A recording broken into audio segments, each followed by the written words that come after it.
Hello everybody, and welcome back to a new episode of the Anime Talk. First of all, Happy New Year. I hope you guys, I'm gonna assume you guys didn't have a good 2020, but so I'm gonna say I hope you guys have a better 2021. And today's gonna be a little bit of a different, well, not different, we're still doing a review. But I thought it would be nice to maybe switch things up from the regular kind of animes I review. Because usually, action, the normal ones. I actually was scrolling through my watch list and I saw this one on here. And I'm like, oh, why is this one on here? So I thought, no harm, no foul. I'm looking for some to watch. So I decided to watch it. And wow, it was actually really, really good. So I thought it'd be a nice change of pace. Without further ado, let's just go. So the anime I'm going to be reviewing today is none other than Domestic Girlfriend. And I know you're saying, well, why are you reviewing a romance anime? I thought we were gonna just do regular animes. I'm like, well, you know what? Domestic Girlfriend is still an anime, and I actually genuinely like it. It's really good. So basically, first of all, two things before we get started. Number one, this is not appropriate for kids. It's not R, but it's also not appropriate for kids. Second, shoot, I forget what I was going to say. Oh yeah, spoilers, obviously. There's going to be spoilers ahead. So if you're planning on watching Domestic Girlfriend, just don't watch that and then come back and watch this. Because there are going to be spoilers in here. Probably. My big mouth is probably going to spoil a lot. Anyway, let's just get started. So basically, the whole plot of the story is the main character, Fuji, or Natsuo Fuji, is in love with the teacher at the school. Which, first of all, it's really weird how you're already setting the anime on a bad track. Not bad track as in like, oh, this sucks, but a bad track as in cringy bad. So yeah, Natsuo Fuji is in love with one of the teachers at the school.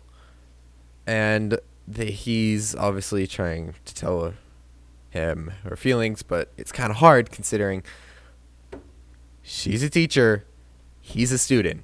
Kind of hard to do that. And also, I'm pretty sure you get fired as a teacher if you do that. So, probably don't want to lose your job as well.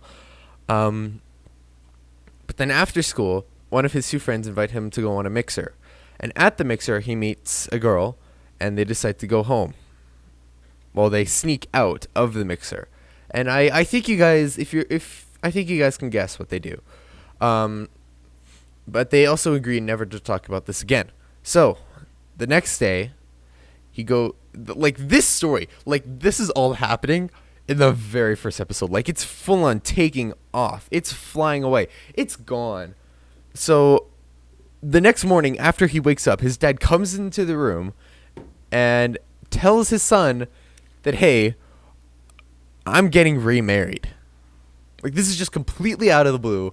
Doesn't tell him at all. And then he's like, do I have your blessing? And of course the son, being a nice son he's like, oh yeah, no, that's totally fine. Obviously he's a little hesitant, but he still supports his dad.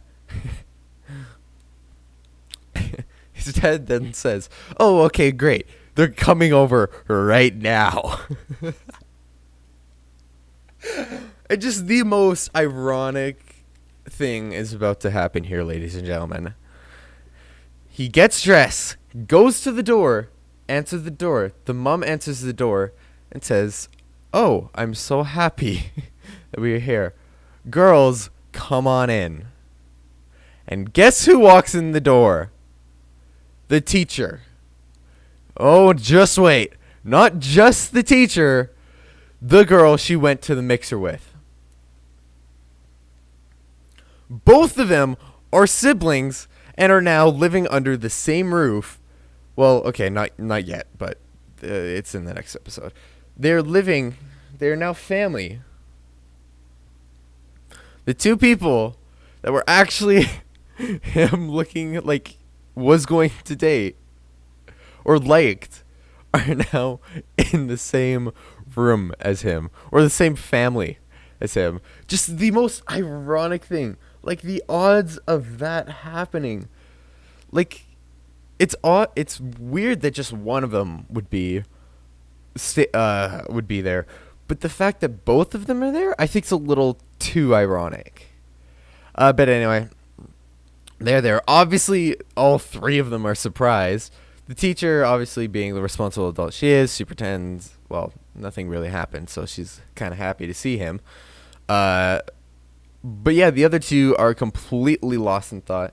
And obviously later that night, they're like, okay, we need to like completely forget about this. They don't. They really don't. The the girl keeps catching feelings for the guy. The guy still is in love with the teacher. It's just an endless circle. And then you throw in two more characters in here just because why not? But anyway, that's basically the whole story. Like I said, they add in two more characters. One of the characters is also in love with Fuji, but doesn't actually really go that far with him. She takes him back to his place, but Fuji stops him because she noticed that she was crying because her family doesn't really live with her. So then Fuji makes her food and promises to take care of her. So not really dating, but still really nice. And then the other girl, she's not really as important in the story, but she's obviously kind of important. She's one of the members of the literature club, and basically, it's hard to tell whether she likes him or not. So she's not really that important, but she's still a character, and that's what's important. So basically, that's the whole story. Obviously, twists and turns everywhere. Fuji does end up dating the teacher, and then more stuff happens, and then it's just a gong show. It's just completely haywire. There were moments that I were completely mad at the series for obvious reasons, but I'm super. They were so close to ending off the series, like just this series, like just the anime, and I'm gonna say why I'm saying just the anime in here in a second. I'm so happy that they ended the anime the way they did. It just made me a lot happier than how they ended the manga. The manga, how they ended it, I'm not going to say how they ended it, but I'm just going to say they ended it in a way that not only is very unlikely to happen, well, okay, maybe not that unlikely, but still very rare to happen. It just wasn't the ending that I really wanted, but honestly, in these romance ones, you never get the ending you want. I'm going to be perfectly honest. There is no romance anime where you get the ending you want. Like, take Darling and the Franxx, for example. You thought that those two were going to live a happy life. Nope, they get blown to smithereens. Oh, I was just super loud. So, and like, the Bunny Girl Senpai one, I don't know what the name of that one, the full name, but that one, you wanted them to get like fully together during the end. Nope, they ended it off with a fake out kiss. So I'm happy how they ended this anime, just the anime. I'm just happy about that, how they ended that. But I'm gonna stop talking about the anime. I'm gonna start talking about what they actually did good in the anime itself. So as you guys know, I'm a stickler for music and art.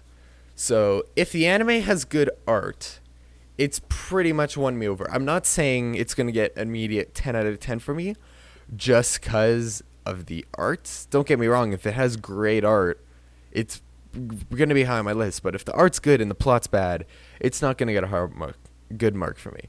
Same vice versa. Good plot, but bad art, it's going to get a lower mark because plot's good and all, but art's really where it matters to me.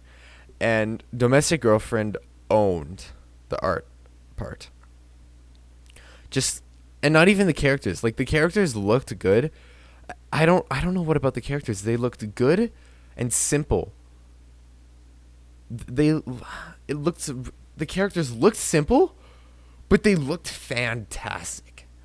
So the characters look great, and the scenery looks amazing. Just the reflections, the puddles, it just looks fantastic. So the art style had me right away, like the first episode, I'm like, okay, this it already is meeting my expectations because I heard a lot of good things from it, and right now they were all pretty much coming true.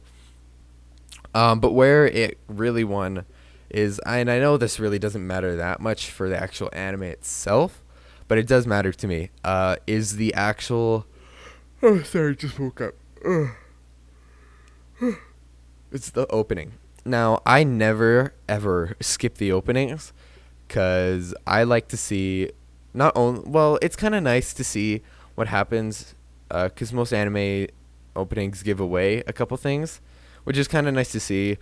But it's the music itself. And I feel like also Domestic Girlfriend actually didn't give away any spoilers, which was also nice as well, kind of original. But just the music and the way they did it and the art in the opening was so good. I would listen to it 100 more times. It is so good, so clean, and it just won me over right away with the opening. Oh god, I'm so freaking tired. Sorry. Give me a second. Okay. So immediately, yeah, maybe the story. Now I was really debating the marks. I was debating, to a 9 to a 10. I was in between both of them, and I'll tell you why. Because I didn't want to give it a 10 for just how ironic. Like, I get it. It's supposed to be a romance. It's supposed to be a little bit based off true life, and I feel like just the scenarios a little too, just a little too ironic. It's just too ironic for me. But then I think back to the art and I think back to the plot, and I'm like, well, if it were to be just a normal romance, it wouldn't be unique in its own way. So I'm like, okay, maybe it just had to be ironic. So I decided, I thought, hey, it's really good. It deserves some more love. I'll give it a 10 out of 10. And I'm not going back on my word. I genuinely think it was a good anime. It had moments that I didn't like, but without those moments that I didn't like, we wouldn't have gotten the end result. And in every anime, there's always those scenes that you're going to be like, why the heck are you doing this? So you need those scenes to get a good anime, and I completely understand that. So for that, I give it a 10 out of 10. And there's not many I give 10 out of 10 for. Out of all the animes I've given 10 out of 10, I think I've watched like over or like 100 animes. I think I've only given like 9 10 out of 10s. So it's actually very rare for me to give it 10 out of 10. But I thought about it, and I think it deserves it. And if you're wondering, I know you're wondering, for the people who've already seen Domestic Girlfriend, we're like, oh, who do you think's gonna win? Oh, not so Fuji's heart. And I'm like, well, who do I hope, or who do I know? Who do I hope is that Rui wins his heart, because she's just full of life. She actually genuinely tries to get him to like her. And I know they're step siblings, but just they met before they were step siblings, so it's fine, okay? In my mind, it's okay, so it's okay. But yeah, Rui just seems like a very nice person. I know this really doesn't matter, but she's short. I kind of like short girls, and she's just genuinely nice. I think she genuinely deserves to have Not So Fuji. But that's just my opinion. You guys are probably gonna hate me because I know a lot of people want Hana to win. And that's your opinion. You're totally inclined to your opinion, but that's mine. So yeah, 10 out of 10 for me. Domestic Girlfriend. Also, it is M for mature, which that's another thing. It doesn't actually show any naughty bits. It doesn't show any privates, but it's still mature. It's still mature, but it doesn't show any naughty bits, and it's actually really, it didn't need to. It was great without them. God, I'm gonna get so much hate for saying that. All right, well, without further ado, that is today's episode. I hope you guys enjoyed. If you guys have any questions, please, if you're on YouTube, if you're watching this on YouTube, please leave it down in the comment section below. And if you're on Spotify, just go to my Instagram, hit me up there. I'll always, if I don't reply there, I'll reply on the podcast episode. And without further ado, I should probably give my Instagram away. Yep, Instagram, capital V _ capital A _ capital V _ INNY. Go follow me there. I will respond to you there. If I don't, like I already said, I'll respond to you on the next episode of the podcast. Without further ado, guys, my name is Vinix Craze Mike. Just don't call me Senpai. And I hope you enjoyed this episode. And I will see you guys next week for another episode. Have a good day.